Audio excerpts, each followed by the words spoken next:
আব্বা আপনি কাঁদেন না, আমি আপনার কথা কিচ্ছু মনে করিনি, সবই আমার কপালের দোষ ছিল।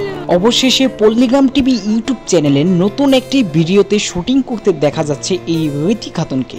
বর্তমান সময়ে জনপ্রিয়তার শীর্ষে থাকা পল্লিগ্রাম টিভি ইউটিউব চ্যানেলের একজন জনপ্রিয় অভিনেত্রী হচ্ছে রীতি খাতুন। যারা প্রতিনিয়ত পল্লিগ্রাম টিভি ইউটিউব চ্যানেলগুলো দেখেন তারা হয়তো সকলেই এই রীতিকে চিনে থাকবেন, যার দুর্দান্ত অভিনয় দিয়ে লাখ কোটি ভক্তবৃন্দদের মনে জায়গা করে নিয়েছে। কিন্তু বন্ধুগণ, রীতি খাতুন হঠাৎ পল্লিগ্রাম টিভি চ্যানেল ছেড়ে দিয়েছিল কেন, কিংবা আবার ফিরে আসলো কেন? তো আজকে থাকছে রীতি খাতুনকে নিয়ে অজানা সকল তথ্য।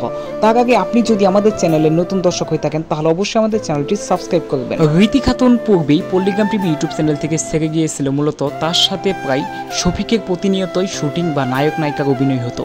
কিন্তু শফিক পল্লিগ্রাম টিভি ইউটিউব চ্যানেল ছেড়ে দেয়, সেখানে আর ফিরে না আসায় রীতি আবেগ এবং ক্রোধে পল্লিগ্রাম টিভি ইউটিউব চ্যানেল ছেড়ে দেয়। তাছাড়া তার বেশ কিছু কারণ রয়েছে। রীতির বাবা অনেক অসুস্থ ছিল, তার মাও মোটামুটি একজন বৃদ্ধা, বিছনায় পড়ে থাকে। তাদেরকে আপাতত সেবা করার জন্য পল্লিগ্রাম টিভি ইউটিউব চ্যানেল আপাতত তিনি অনেকদিন ভিডিও বানানো ছেড়ে দিয়েছিল। কিন্তু এরপর সে পল্লিগ্রাম টিভি চ্যানেলে ব্যাক করবে, ফিরে আসবে, আশায় হলেও আর আশা হলো না।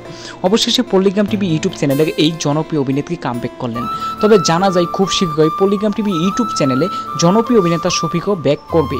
তো হ্যালো দর্শক শ্রোতা, তো যদি পল্লিগ্রাম টিভি ইউটিউব চ্যানেলে এই জনপ্রিয় অভিনেত্রী ফিরে আসে তাহলে পল্লিগ্রাম টিভি চ্যানেলটি একটা পরিপূর্ণ এবং স্মার্ট রূপ ধারণ করবে।